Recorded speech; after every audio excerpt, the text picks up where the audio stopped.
Hi everyone, Paul here from Autism Explained. Today I'll be talking about demand avoidance and the need for control that a lot of people on the autism spectrum have. So I'll start with a quick story about an 11-year-old girl that I was working with in a primary school setting.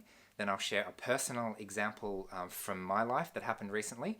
And finally, I'll leave you with 2 tips on approaches that you can use.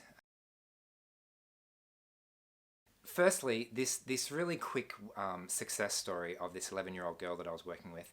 So I was coming into a primary school setting just for the one day, and the first thing that I was told was, be careful, she has ODD, Oppositional Defiance Disorder. She can be really difficult, she'll just dig her heels in and she'll be really difficult. And the reason I mention that is because that characterization was not fair, because even before I'd met the person, I already had fears of how difficult she was going to be. Fortunately, I'm really good at forgetting key bits of information in the moment, so when we actually did meet, that was the last thing on my mind. Anyway, so we were working in a primary school setting just for one day, and we were doing a group activity and she didn't want to join in. She was sitting by herself, and so I went over and said, would you like to join in with the others? She's like, no, I'm not joining in. And so I said, okay, well, let us know if you want to join in later.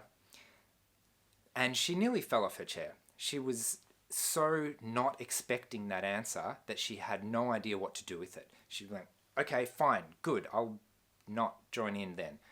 A couple of minutes later, you guessed it, she was joining in with the others. The key was she didn't want to be forced to do anything. So we didn't force her, but obviously she'd like to join in. It's a lot more fun than sitting out. So that was a quick win. In terms of a really personal, it's not really personal, I was going to the shops. That's how personal this story is. I was going to a shopping centre that I hadn't been to before. And when I realised I had to go there, the first thing I thought of was, parking's going to be difficult. It's in the city. They're probably going to try and charge me for parking. I hate paying for parking. So that was where my mindset was at when I was arriving at these shops. And so I drove down the road, and then there was a big parking sign for under the building. So I turned in, and sure enough, without the signage on the outside of the road, when you get in there, there's big gates and it says, with a list of how much parking is going to be. And it says 0 to 1 hour, $1. So I couldn't even go in and come out because they were going to charge me anyway. I only had to be there for 10 minutes, so I was not very happy about this. I even considered, can I back out and go somewhere else? But I couldn't because I looked behind me and there was a car. I had to go through the gates. I had no choice but to pay for parking. Now you're probably thinking, it's only $1, why do you even care? And rationally, that makes sense. I'm not so fussy about the $1. What really got to me was that I had no choice. They took away my choice, and that was what was eliciting this huge reaction in me, right? I didn't want to pay for parking. They tricked me into coming in, and now they're charging me. That's not fair.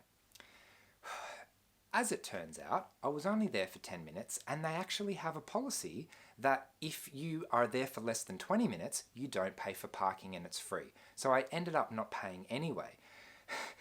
But I was really upset in the moment because that was not communicated to me. I didn't know what was going on, and instead it felt like I was being forced to do something I don't want to do.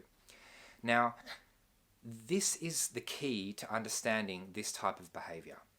The reason I need to know what's going to happen, and the reason I need to have some choice in what's going to happen to me and what I do, is because I have a lifetime of experience of other people not understanding my needs. So if someone else chooses for me, they're likely to choose something that's not really good for me.